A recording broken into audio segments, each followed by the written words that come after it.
You're listening to There Ought to Be a Law, the Center for Auto Safety podcast with Executive Director Michael Brooks, Chief Engineer Fred Perkins, and hosted by me, Anthony Simino.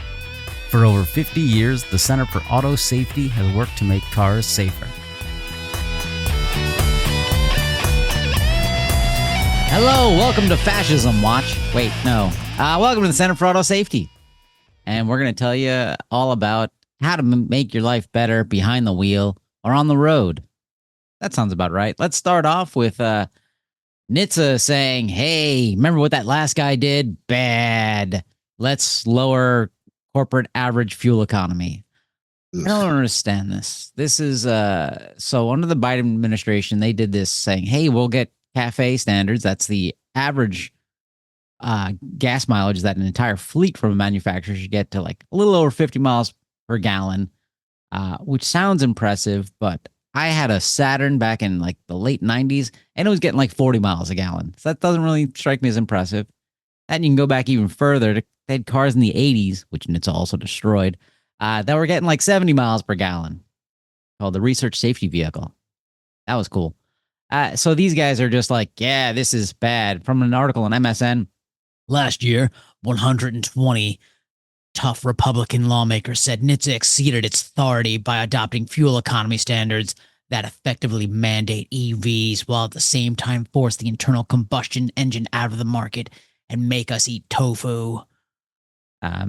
Only some of that quote is real. I think you can figure it out. So this is who's doing this? Because like the auto manufacturers, they've already invested billions and billions and billions into realizing that internal combustion engines are phasing out. So is this just shooting their own petard? Hoisting themselves? You know, this is part of this whole anti-EV. There was not an EV mandate, first of all. There's no federal EV mandate, but that was used in the election as a way to garner some votes for more government overreach. But we're not really sure exactly what's going on here because the Secretary of Transportation, Sean Duffy, has announced that they've submitted an interpretive rule resetting the corporate average fuel economy program, is the title of it, to OIRA, which is the Office of Information and Regulatory Affairs that reviews rules and rulemakings by all agencies. They haven't released a copy of what this is, but the way they're describing it makes it sound as though it's pretty clear they're trying to get around to rulemaking here, right? They're calling this interpretation not economically significant, which doesn't make it a major rulemaking, which subjects it to less scrutiny by OIRA. When pretty clearly this is an economically significant rule, right? They're essentially rolling back a fuel economy standard that applies to every vehicle on the road. And also another way they're getting around a rulemaking, the DOT, NHTSA both have the ability to do interpretations of statutory guidance, regulatory guidance, regulatory rules that have been put forth in the past. By calling it an interpretation, they're not required to put it through a rulemaking and comment process, make it public, get input from all the stakeholders out there, and then change the rule according to the feedback they get. So they're basically trying to make an end run around rulemaking to dismantle the Biden CAFE standard under the guise that the Biden CAFE standard was somehow an EV mandate. Well, it wasn't an EV mandate. It literally just raised the number of miles that vehicles using gasoline have to be able to get per gallon. I mean, it's pretty simple, and it might make EVs more attractive to consumers. It might make some of the ICE vehicles more expensive. There are other arguments here, but what it wasn't doing is mandating electric vehicles.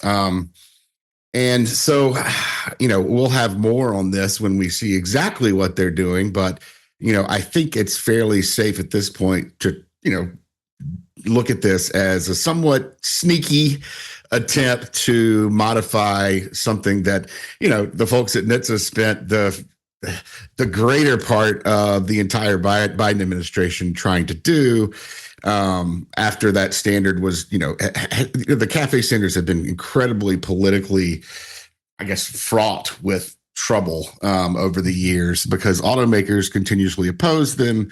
And meanwhile, we're in the middle of a climate crisis that's going to require us to buckle our belts a little tighter when we use fossil fuels. And so it's a very politically sensitive topic, and each administration comes in and wants to put their stamp on it, and this is the Trump administration's attempt to do that here. More details later. So, Michael, just real quick, so the Republican current administration argument is kind of that EVs are bad. We don't like EVs. I think that's.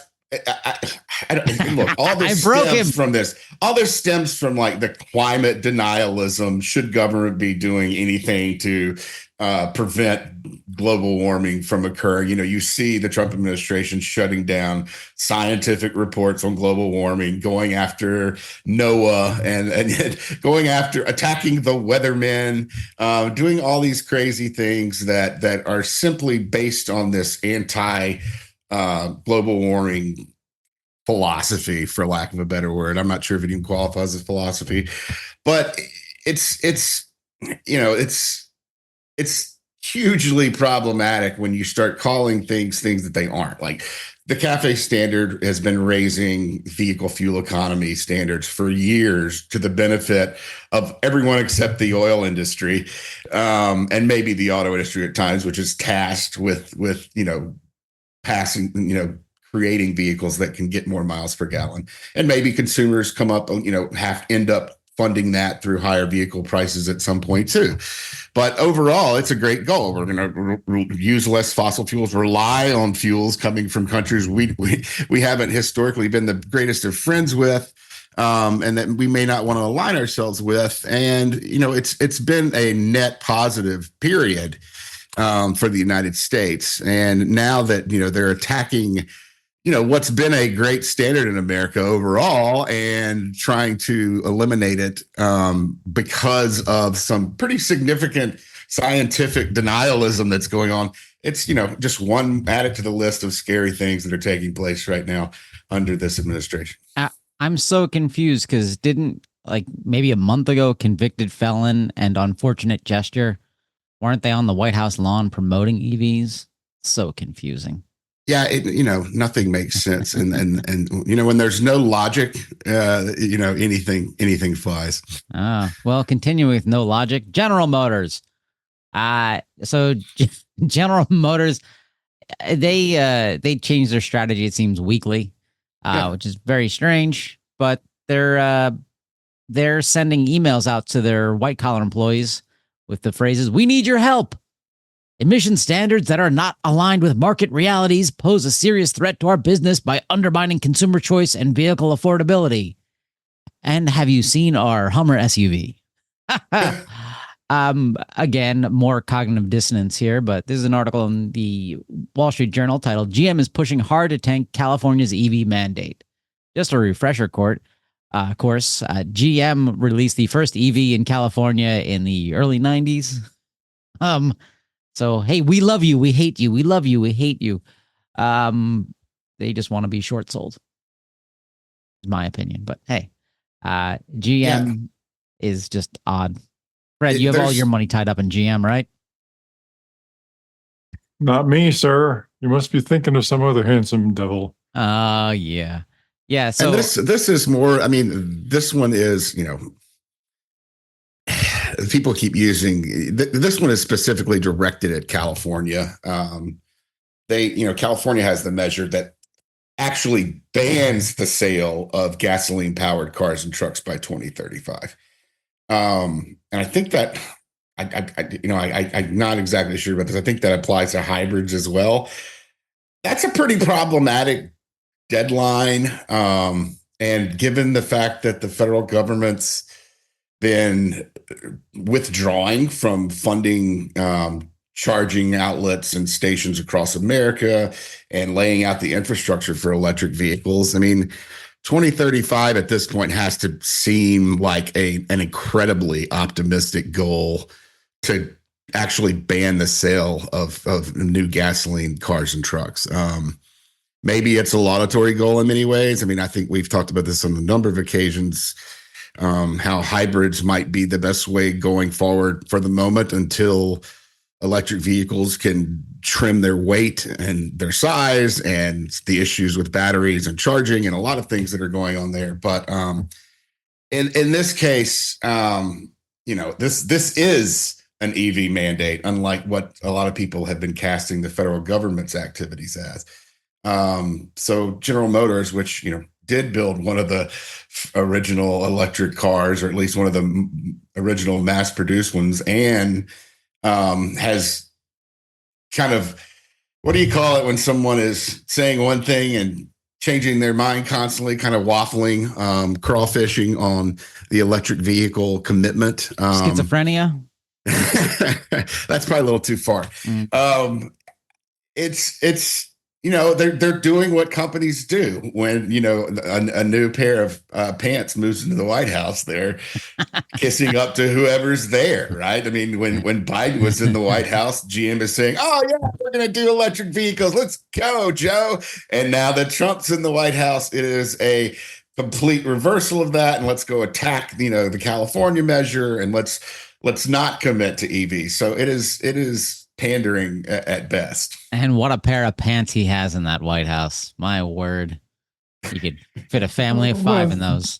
They probably figure they've only got to put up with this guy for another few years. And they're, I think naively under the assumption that he will leave when his term expires.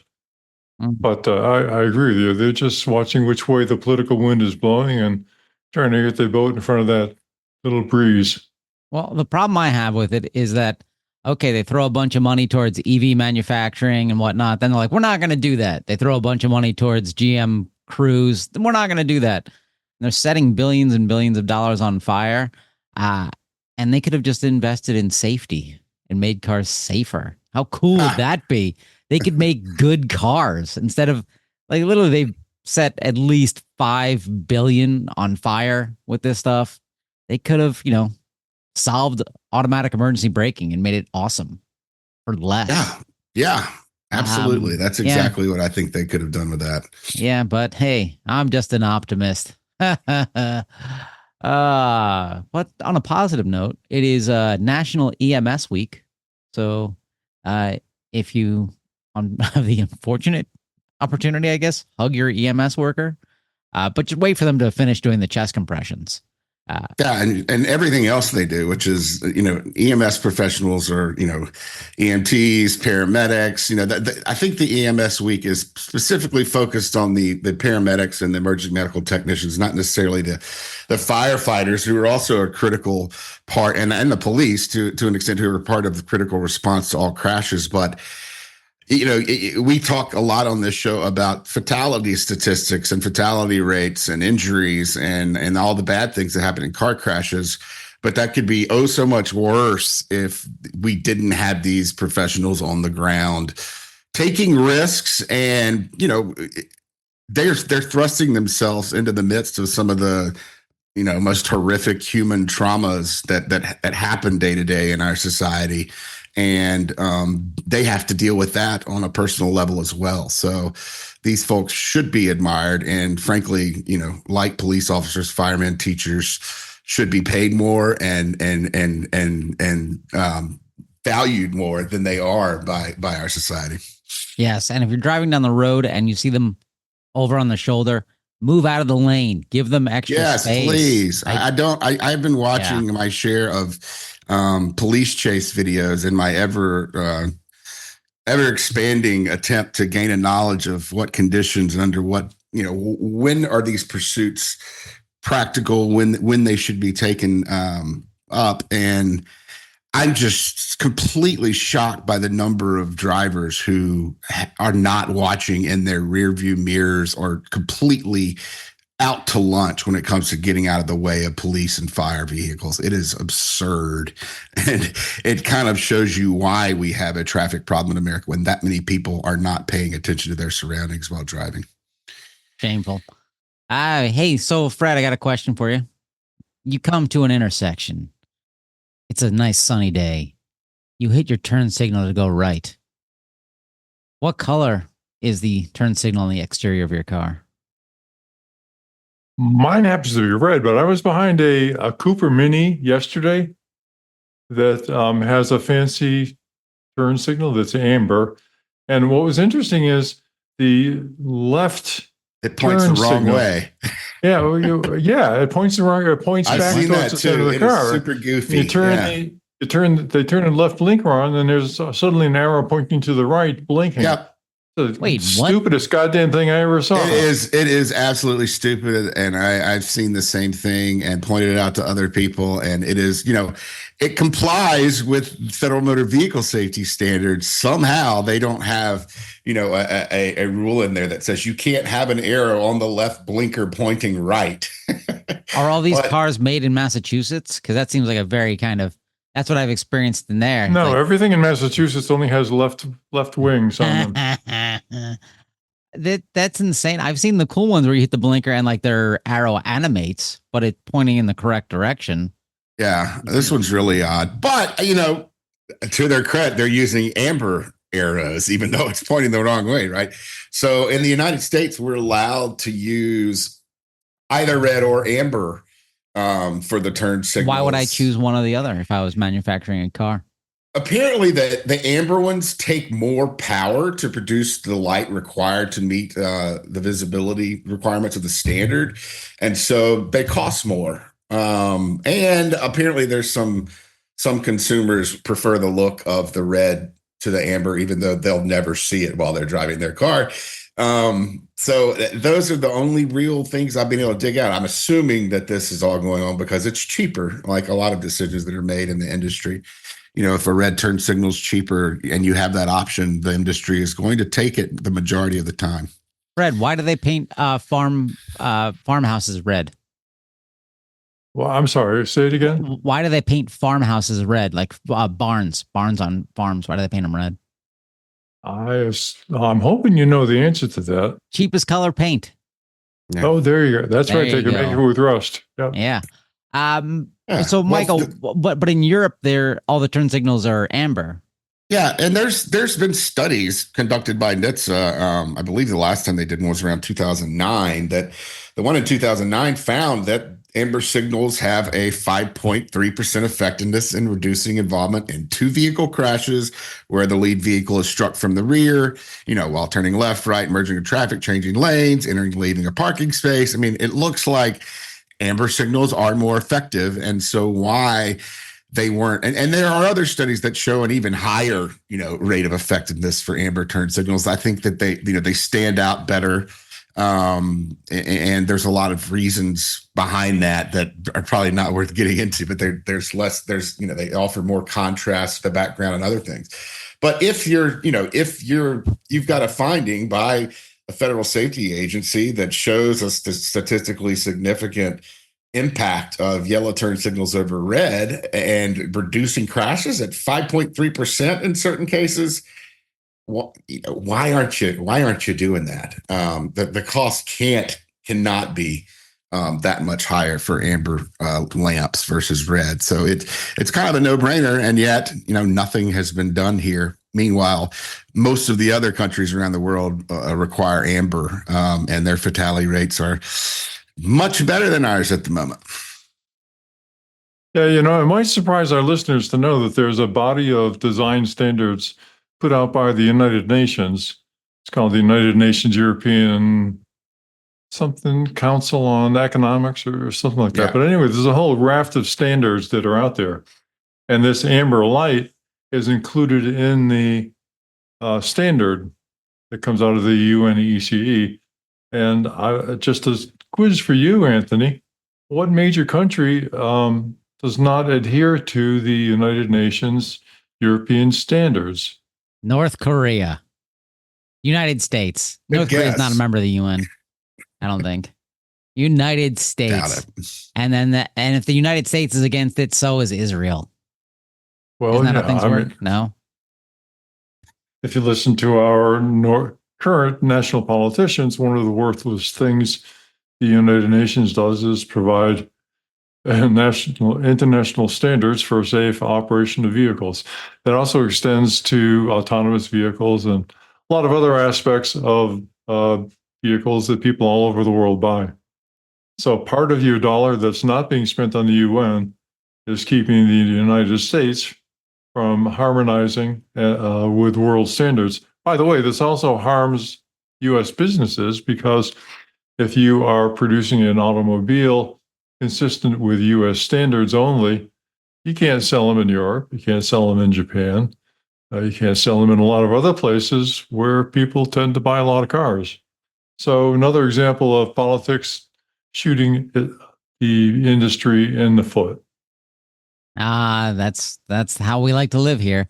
Personally, I don't like to use turn signals because it's none of your goddamn business which way I'm going. Okay, don't be following me.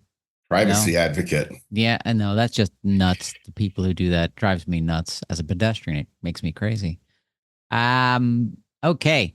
So I want to get into another one, because we were just talking about that there is a motor vehicle safety standard around the color of the lights, and that you can apparently point arrows anyway. Can you just have anything appear? Can I just have smiley faces appear and blink on and off?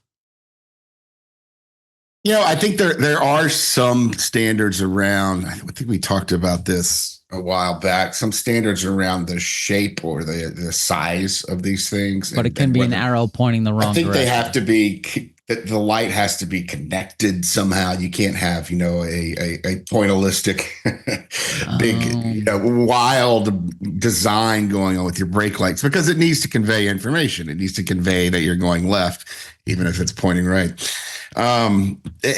So I don't know that smiley faces or any of the other crazy illustrations we could think of right now would be appropriate and pass muster of the federal standard. Because my question leads into a new feature in Apple CarPlay Ultra Unlimited Caffeine Free that is Aston Martin is putting out, and it's allowing the driver, I guess, to have customized dashboard displays. So normally your dashboard displays got like your tachyometer, which is pointless to most people, your speedometer, which is hopefully helpful, and it'll have like an indicator of what gear you're in, helpful.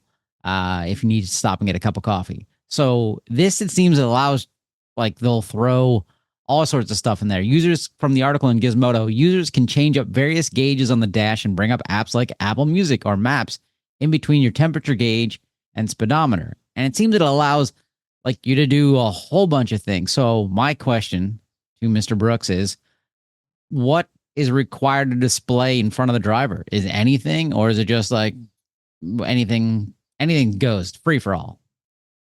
There are some, there's a lot of different telltales, I'll say, that we have in our cars that are telling us about the state of the vehicle, what's going on, whether you have, the right oil pressure, your temperature, your vehicle, everything from that to, is your airbag working properly? They do have some regulations around, what happens in a common space when a vehicle is going to display multiple messages. And really, the rule starts out by saying, a common space may be used to show message from many sources. So, that would include, I guess, your apps that you're using by Apple and other things, because these rules were all written at a time prior to when we even considered what apps were. We certainly weren't considering the ability to customize a dashboard at the time these rules were created, because dashboards were a fairly fixed component. Your tachometer is here, your speedometer is here, your oil light is here, and some of your other messages are in very particular places. So these rules are somewhat archaic and can't really apply to a lot of the things that are coming out now. There are some, areas where you can't screw around, right? You can't screw around in some of the color for some of these things. You have to have red telltales for things like brake system malfunctions, airbag problems, low tire pressure, your tire pressure monitor warning, electronic stability control malfunctions, your high beams are on, your turn signals, and your seatbelt things. Those all have to have their own place, and they're pretty well regulated. However, anything outside of those I think could be at the whim or be able to be moved around by the driver, depending on how much you really want to customize your dashboard. Which do I need? This is great news actually, because I've been trying to come up with a good rationale for trading in my Subaru and buying an Aston Martin, and I think this will push me over the edge if I can move my icons around. So, I'm very happy to hear this news. Yeah, I mean, really, one of the only base requirements is that, that these things work depending on what the lighting is. You want to be able to see this in sunlight as well as nighttime. And also, they're required to be visible by a belted driver. And that's it. So, but if I'm unbelted, anything goes. Well, if you're unbelted, you could be in any position. It's kind of hard to say, that this should be visible to you. So I think that's why that's included there, because drivers who move around a lot, or someone who's driving from the passenger seat isn't going to be able to see some of these telltales. No, but another reason this is good is because it will relieve the driver from the boredom of actually driving, and they can instead, fiddle with their video display and screw around with where the symbols are located to try to get the one that's just right. So there's a lot of reasons to be distracted from driving, and I think having one more is certainly a great way to relieve the boredom of actually having to drive your car. Are you gaslighting us, Fred? I could be. Well, let's get into gas. I'm not getting paid for this diversion, so I'm not sure that it's a good gaslight. Fred only gets paid if it's good. If the things that he says are interesting and good. With that, I'll let you lead off on Gaslight. And a reminder from last week, Fred is up 1, Michael 0. I have 3 million points still. Okay. Well, Michael, since you're younger and beautifuler, you want to jump in here? Sure. I'm going to rewind back to something we talked about earlier. So, my Gaslight of the week is going to DOT Secretary Sean Duffy, who is... is quote, under President Trump's leadership, we are making life more affordable with cars made in America again. I mean, that could be the Gaslight of the week. But I'll leave that to one of you guys if you want it. What I am kind of objecting to in this statement is the Biden-Buttigieg administration illegally used CAFE standards as a backdoor electric vehicle mandate, driving the price of cars up. Resetting CAFE standards as Congress intended will lower vehicle costs and ensure the American people can purchase the cars they want. And, I really question that from, I already discussed earlier why it's not really an EV mandate. It's definitely a way to improve the way that ICE vehicles are and then fuel economy on the road. But there's also, hybrids that really need to be talked about here. Hybrids are still, as of last year, I believe, only around 10% of the market of vehicles, and hybrids could have met the new fuel economy standards, running away from it. In fact, I think Toyota announced yesterday or today that, I think they're switching their RAV4 to all of them are going to be hybrid now. They're not going to make any more ICE RAV4s. That's their most popular selling vehicle. And that's a big step. That's really going to help them meet fuel economy standards. And there's still a lot of room for growth in the automotive industry in hybrids, which could have easily met CAFE standards. And that in itself disproves what Secretary Duffy is claiming here, is that the CAFE standards were a backdoor EV mandate. Simply not true. There's plenty of space in the market for, hybrids to continue to be made. I mean, I know that's not what electric vehicle advocates want, because they'd like to eliminate fossil fuel dependence. But as an interim step until EVs get to a place where the majority of Americans can incorporate them into their lives, hybrids are a great solution to increase fuel economy, reduce emissions, and keep the prices of vehicles relatively stable. Hybrids can be a little more expensive than an ICE vehicle. And because of the combination of electric and gasoline propulsion, they may be subject to some more quality issues, but I think a lot of those issues could be resolved if we only made more of them and incorporated them into the market better. So I'm going to give Secretary Duffy my gaslight of the week, primarily because of this insistence that CAFE is somehow an EV mandate. That's a pretty good one. Michael, did you say that Secretary Duffy said to make it so consumers could afford the vehicles they want?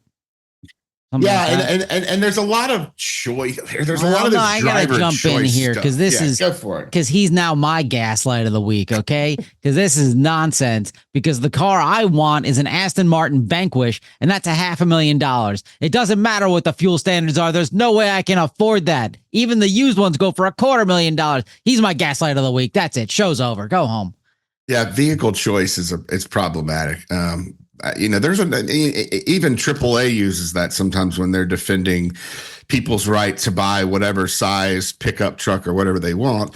The fact is, you don't have true vehicle choice, and you never will. You can't buy if you don't want electronic stability control. You're going to have to go back and buy a vehicle from 2006, right? I mean, the vehicles made today do not give you a choice about a lot of things. They do not give you a choice about, whether it's going to come with a spare tire in the trunk. Goddamn, there's just so many things that you could object to almost every modification that's ever been made to vehicles for safety or other reasons as an infringement on your vehicle choice. So it's kind of a meaningless statement. And we shouldn't, frankly, if I were the king, we wouldn't allow vehicles like the Hummer, like the Cybertruck, like these gigantic battery powered vehicles that weigh 10,000 pounds or giant pickups that don't have batteries that weigh that much. We wouldn't allow for people to choose that kind of crap because it's killing people. And so I'm highly opposed. I do think Americans should be able to choose what kind of car they want, something that fits their budget. And there's a lot of vehicle choice things that make sense. But when it comes to being able to choose something dangerous, I don't think that people should have the option to choose to put other people at risk. Primarily, they can put themselves at risk all they want. But it's a really problematic statement, the whole vehicle choice thing. Agreed. Fred? You're on mute, but you're animated. We like it. I'm sorry. I was just saying this whole argument about choice is so goddamn stupid, but I forgot to chuckle when I had the microphone muted. So anyway, I'm just going to swing right ahead into my nominee, which is apparently a publication called Carson Now, Carson, Nevada. Oh, the Johnny Carson fan club newsletter. It might well be that. I'm not Is John sure. Rickles part of that? Well, they're quoting somebody named Jeff Farah, who is pretty good stand-in for those guys, because he has a assertion in this article that these human errors are responsible for overwhelming majority of roadway crashes and deaths today. Man, that's like Don Rickles is going back over 10 years, same old line. It's very nice. But the best one here in this mix of both aspirational and delusional statements is this one sentence that says, simply put, AVs are held to the highest safety standards in transportation today. That's pretty good. That's pretty good. And, if you make exceptions for certain things like aircraft, buses, trains, ferries, transportation, except for all of those which have orders of magnitude higher safety standards in the trucking industry, and put together the fact that there really are no safety standards for AVs that are any different than the AV standards in the trucking industry for human-powered trucks, then I've got to say, congratulations, Mr. Farah. You've won my nomination for this week's Gaslight of the Week award.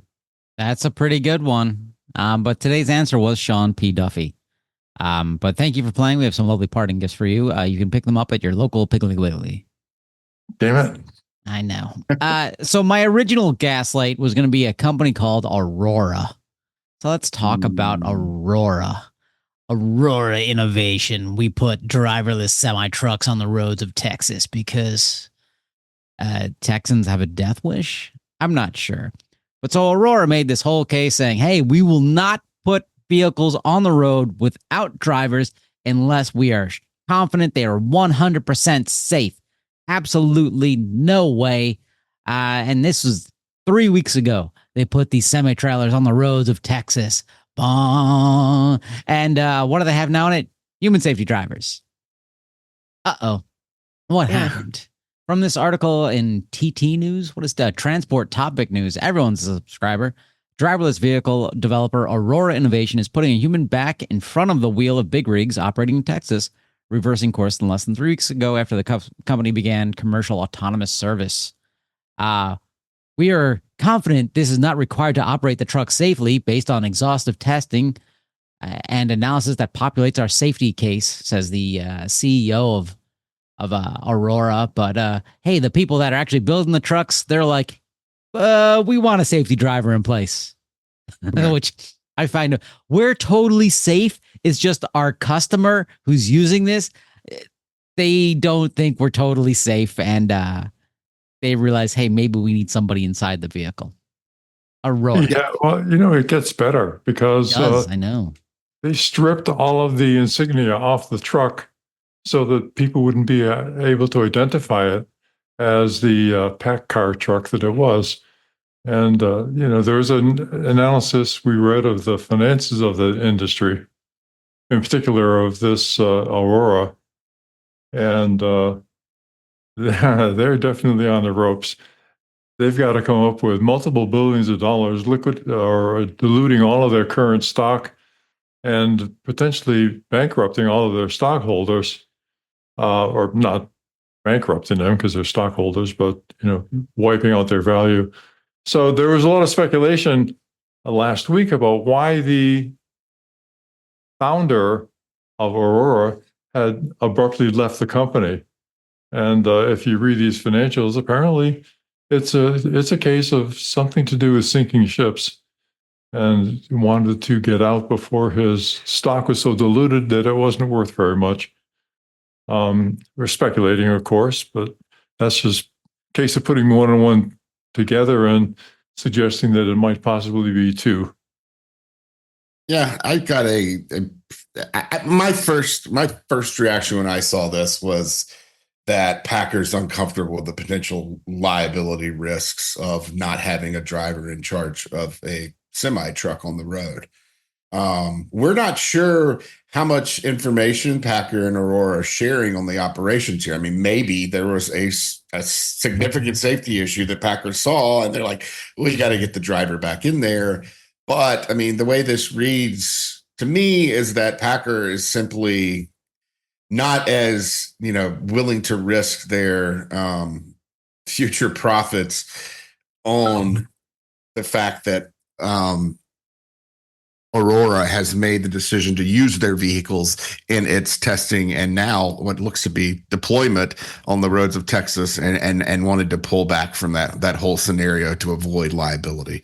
And I really haven't moved too much from that opinion since it first popped into my head.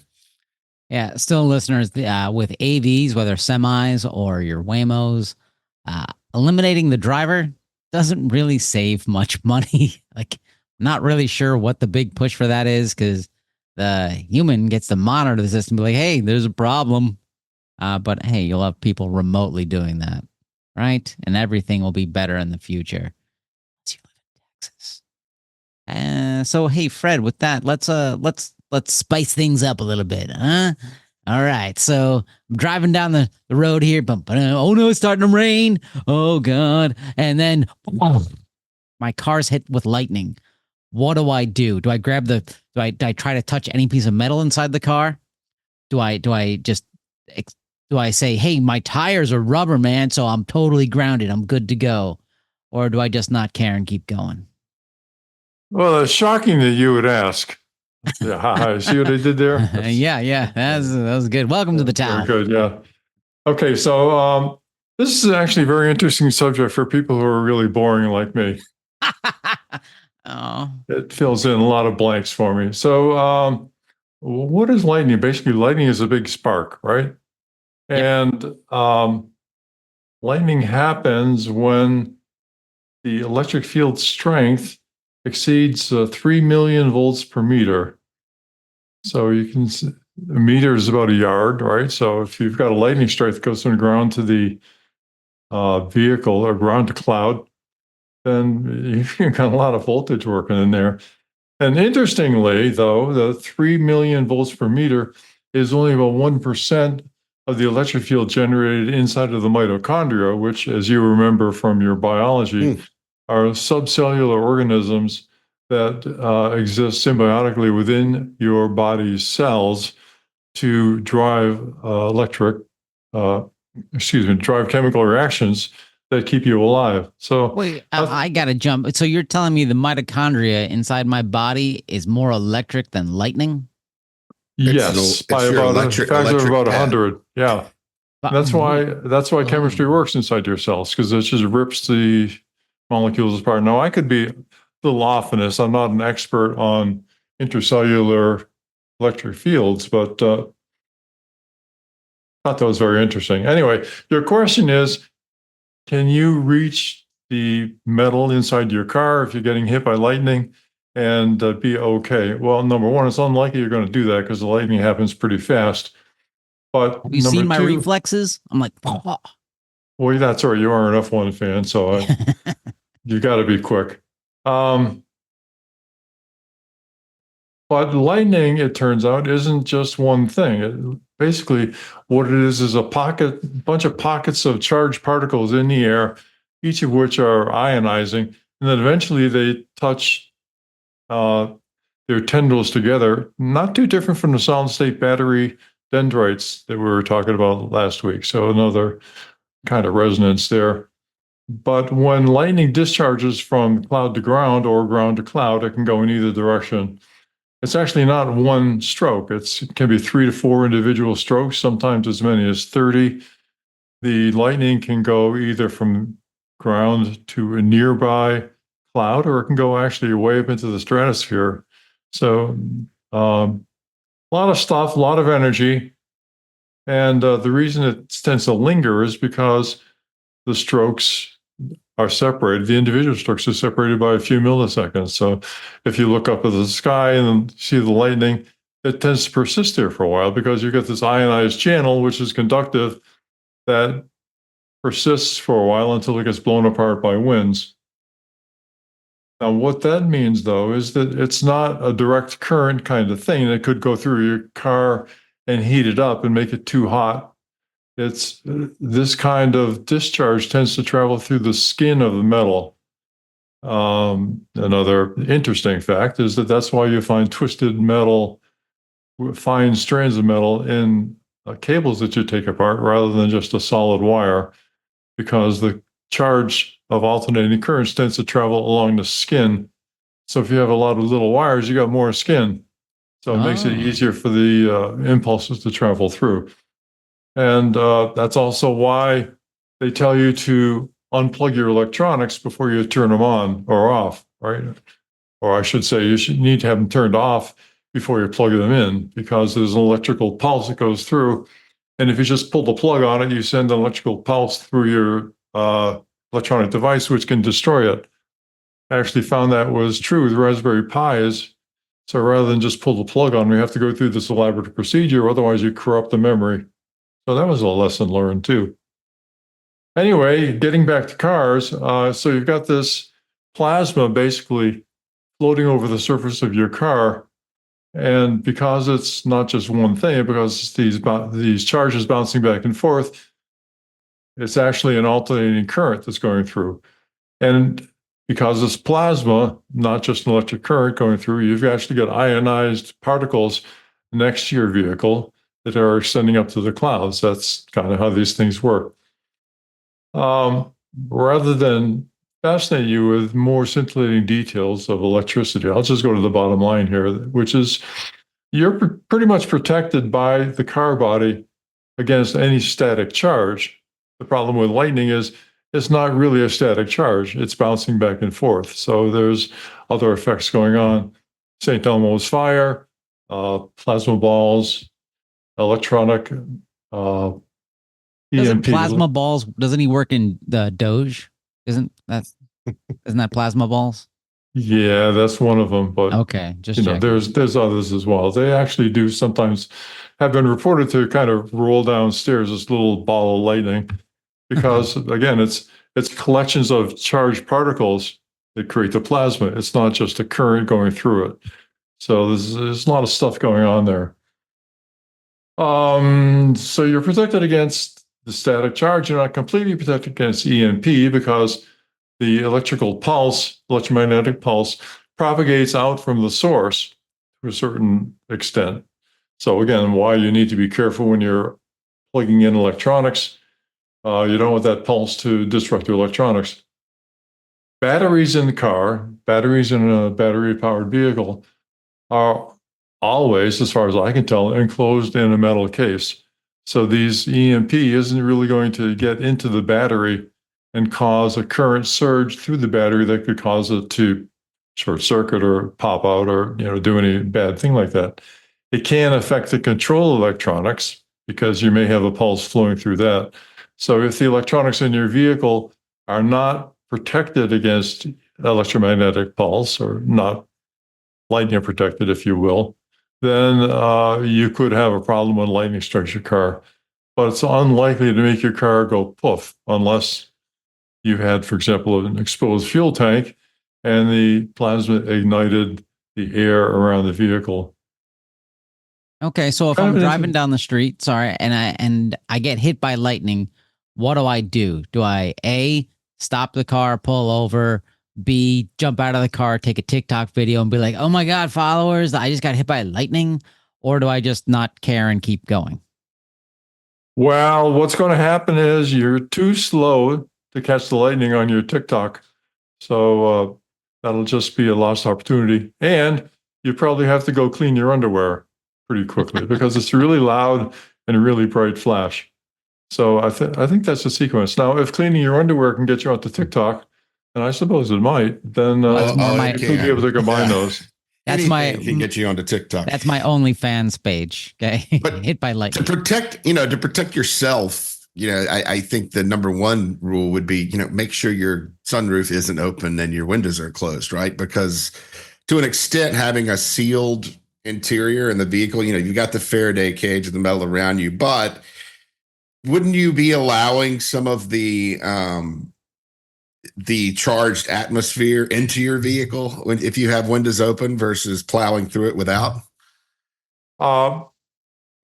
It could be potentially, but conventionally, when you think of lightning protection, like for example, if you have a lightning rod up at the top of your house, you think of a 45-degree cone descending from that and expanding out as a zone of protection associated with that.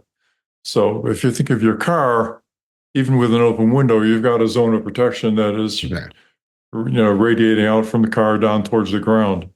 So I think it's unlikely that you're going to have any effect. Because remember, electricity's got to go from somewhere to somewhere. So if you were to stick your hand on one window and attract the lightning and put your other hand on the ground at the same time, so the lightning goes through your body, then yeah, that's going to be really bad. But I don't know if that's possible. If you're just sitting in the car, then your entire body is basically the same potential. There's no part of your body that's grounded, so the lightning is not going to flow through you. So you might get a sparkle at a fingertip. In the days of sailing ships, people used to talk about St. Elmo's fire, where they have sparkles at the end of the spars. You've probably heard about that, Anthony. But that's caused by the ionization of the air in the area of a strong electric field. But that's pretty much static. You've also probably seen when you're in high school in a physics class, somebody, usually a young woman, being asked to put her hand on top of the globe that they charged up so that her hair would stick out. Again, that's an accumulation of charge, but there's nowhere for the charge to go, right? You don't ask her to stick her finger on a cold water faucet at the same time, because that would be bad. Then you have a big spark coming off her finger. But that's kind of a similar situation to what you're talking about, Michael. You've got everything at the same potential. There could be some static charge, but the static charge isn't what's going to get you on these things. What's going to get you is the current flowing through you or flowing through the object. That's what blows up trees, right? If a lightning strike includes the tree as a conductive path, then you got all that energy from that entire lightning strike and the return strikes going through the tree, and it heats it up and blows the bark off. You're not going to do that, because unless you're standing under the tree, if you're in a car, which you can't do both at the same time probably. But we did once see a Mini Cooper somebody really didn't like, and they planted a tree inside the Mini Cooper and let it grow. But Yeah. unless you're in that particular car, I think you're going to be okay. But again, you might blow the electronics, but probably not going to blow up anything else. And you might need to change your underwear. There's that, yeah. That's good to know. But if I'm on a sailing boat, let's say, and it gets hit, should I just go jump right in the water and be like, I wish I was in a car? Well, there's a lot of good reasons to jump in the water, but trying to avoid the lightning isn't going to be it, because it's going to go way too fast for you to do anything except marvel and soil your underwear. Okay, well, that's good to know. Speaking of marveling and soiling your underwear, Tesla. Ha ha! How you like that for a transition? That's pretty good. I see what you did there too. You like that, yeah. So I don't know. It's an article in MSN where I was Business Insider. If you want to get inside business, get inside us. What? They have an article titled, "We Put Tesla's FSD and Waymo's robotaxi to the test. One shocking mistake made the winner clear." And it's not Nazism. That's not what did it. Basically, this is a little too fanboy on both sides for my taste. Yeah. They're all great. They're wonderful. And it's a little gaslighty saying, well, the Waymo's not allowed to drive on highways. That's just because Waymo is like, hey, let's stick to like an operating design domain, whereas the Tesla is free to roam on highways. No, it's not. It is not. Don't do that. Stop it, people.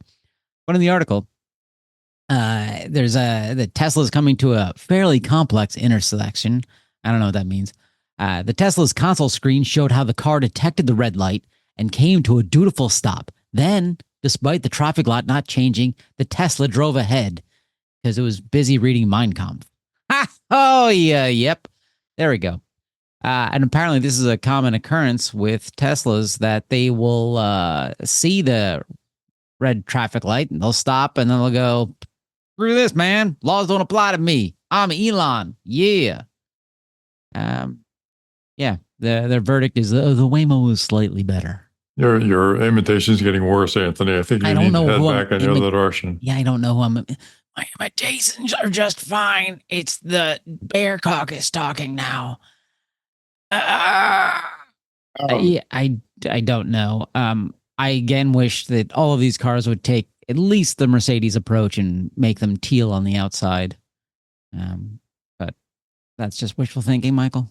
Yeah, it's just a bad comparison. I mean, you're comparing a vehicle that's intended to be supervised while it's operating in level 2 to a Waymo, which is presumably level 4 and has no human driver. They're trying to make a comparison here based on the fact that Tesla is saying that it's going to deploy full self-driving unsupervised in Austin next month, which we are so watching excited closely. But so it's just a bad comparison. I mean, you know, if I'm going to take a ride in a Tesla or a Waymo, and I'd have to choose right now, I'm choosing the Waymo 99 times out of 99. Tesla's not even in the conversation here. Well, if I have to choose between a Tesla and a Waymo, I'm choosing the bus. So that's just me. Continuing with Tesla. Remember how back in the day, that friendly little ball of hate, Elon's like, all of your cars I'm selling you, they're all going to become robotaxis. And like at night, dude, you'll be sleeping. They're going to be going around town having a good time. Well, Tesla, there's an article in Ars Technica. one of our favorites, Tesla has raised the ire of some of its customers who are accusing the car maker of misleading them.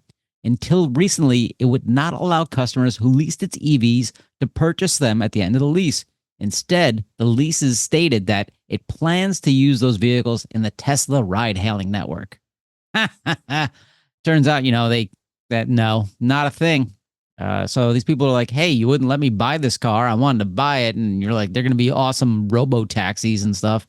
Turns out not true. But I don't know why the customers would be upset, because your lease is over. You're free. You're free. You can drive down the street and people aren't flipping you off. They're not trying to set your car on fire. You're out.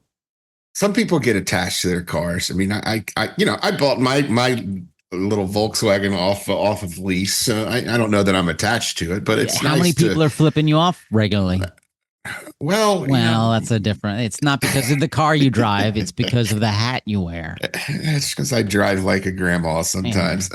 His hat says "I love birds." So, but I could see them getting upset about this, and plus, they're being lied to. I mean, they were being told that they weren't allowed to buy their car off lease because these were cars that were then going to be go into this massive ride-hailing network, which is still not here. And it somewhat makes sense that they might be upset. I don't know, but at any rate, I mean, all this really is happening because Tesla has been promising its customers things for almost a decade now that simply aren't going to come to fruition, and now they're having to back the truck up on some of their promises. All right, let's hope that you don't get deported to Venezuela for the things you say. But if you do, we can share a cell. Last Tesla thing. I'm not even going to go into the article. It's just the opening paragraph of this article is amazing. This is from The Guardian. The article is titled, the Cybertruck is supposed to be apocalypse proof. Can it even survive a trip to the grocery store? And the opening paragraph, just read this on your own, is too good. The Cybertruck answers a question no one in the auto industry even thought to ask. What if there was a truck that a Chechen warlord couldn't possibly pass up? A bulletproof, bioweapons-resistant, road rage-inducing street tank that's illegal to drive in most of the world. I love that. A truck that a Chechen warlord couldn't possibly pass up. I'd also like to remind listeners that it is not bulletproof or bioweapons-resistant. It's just silly. And with that, let's jump into recalls. How's that sound? Hey, Fred, I'll give you $1 if you can guess who this is. Dollar may not be included. Who's the first one? I'm flipping to that. Oh, no, don't cheat. No, don't cheat. No, I just want you to guess. Who do you think it is of all possible? Oh, our friends at Ford. Of course, Ford. Our friends in Dearborn. Yes. Jim Farley, you're always welcome. 273,789 vehicles, the 2022 to 2024 Ford Expedition, the Lincoln Navigator. The front brake lines may contact engine air cleaner outlet pipe. This can cause a brake line leak. Oh, I don't like that. Michael, thoughts? Yeah, that's bad news. I mean, brake lines are important to your brakes. What happens here is that the brake line will leak brake fluid, and then the fluid level in the master cylinder decreases.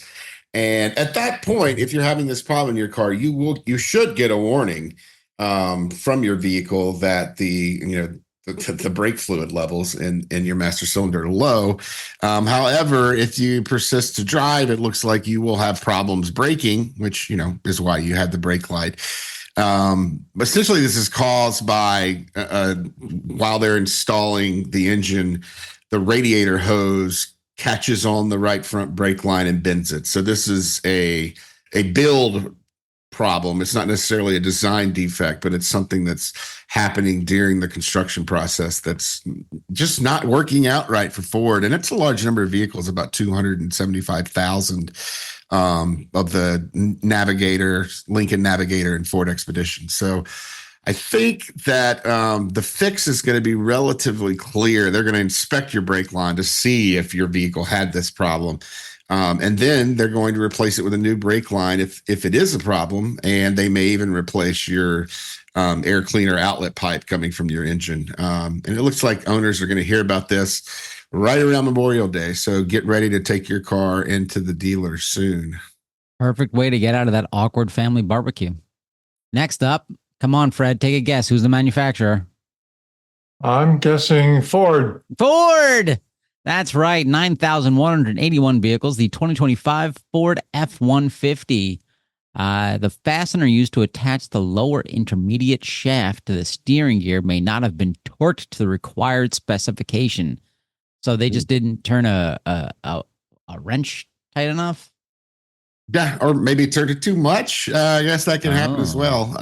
Over torque. Essentially, your steering gear is not attached to your wheel properly, and that's a problem. It only affects, I think, 10,000 F-150s, so it's not the full line. And it looks like it happened at the Kansas City assembly plant. So if your vehicle is built there, you might want to consider taking a look at it. And this is one that's going to come out soon too. They're going to go in and make sure that your ice shaft is properly torqued to your steering gear. That's going to happen soon. It was Kansas City. We know what happened. Barbecue fingers. Just slipped. Oh, yeah. There you go. Barbecue. We're going to have to change that acronym. We used to be fix or repair daily, but I think we're going to have to go to fix or recall daily. Oh, yeah. I mean, to that point, Ford has now, NHTSA's database has been screwy this week. NHTSA, you need to get that together. I hope you're not messing with our recall information behind the scenes, and that's what's causing this problem. We did send them an email to ask what the hell is going on, but Ford is up to, I believe it was when I checked the other day before the recall system started malfunctioning, they were up to 51 recalls at the start of May here for the year. I mean, keep in mind. That's like a Cybertruck. Wow. Yeah, they won the sweepstakes last year with 70 some odd recalls, I believe, for the entire year. So Ford is on track to blow all of the competition out of the water this year. Now, whether that's because they are, if you look at their recalls for the past week, 3 out of the 6 that they've announced in the past week were for a very small number of vehicles, 3, 5, 46. So it does appear that they're using these recalls as a way to get at safety problems in a small number of vehicles before they get much larger. I know they're using all sorts of techniques to try to improve their quality these days. Maybe this is a part of that. A recall isn't always a bad thing. I mean, people always have a negative association, particularly people like Elon Musk, who keep insisting that the word be changed in NHTSA's regulations. But recalls can be good things. If you do them quickly and effectively, and you have good safety monitoring, more recalls might be you're just doing more due diligence as a manufacturer. So there's 2 sides to the coin here, and we're still kind of watching forward to see which side of the coin is coming out here, because they're obviously not providing us with the skinny on what's really going on there. And we have to figure it out from the outside. But, that's a lot of recalls nonetheless. Well, let's continue. Fred, who's up next? Who do you think? Come on. After Ford, and Ford? Yep, Ford. That's right. 2002 vehicles. The 2024 Ford Bronco. The left-hand rear door may be open from the inside of the vehicle when the child safety lock is in the on position. So what you do is you put the kid that you really don't like on that side and say, "Hey, Johnny, know what's fun? When Daddy's doing 70 down the highway, just pop that door open. No, it's locked." TikTok. TikTok. Yeah, this one is, there wasn't really a good explanation for it. Has something to do with door flushness and the location of the bracket shifting. There wasn't really a good explanation for why this is happening, but safe to say it's a pretty incredible concern for people who have children in the backseat of these Broncos. It's not all of the fleet. I believe it's only, 2,000 vehicles that were manufactured in a certain plant, but that's still a problem. It looks like Ford's going to be able to get these done pretty quick. Again, they're getting these letters out to customers by Memorial Day, so pretty quick turnaround on the recall. And the repairs, if you've already gotten a repair for this and noticed it, you're eligible for reimbursement. All right, last recall. Fred, take a guess.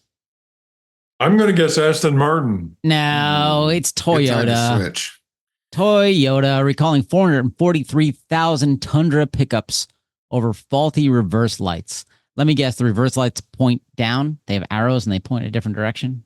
No, That's not what it is. We pull up the actual NHTSA report on this, but as Michael mentioned, the NHTSA database maybe got doged. Whoa. yeah, it's hard to tell what's going on there, but this one I haven't seen there, and something's going on.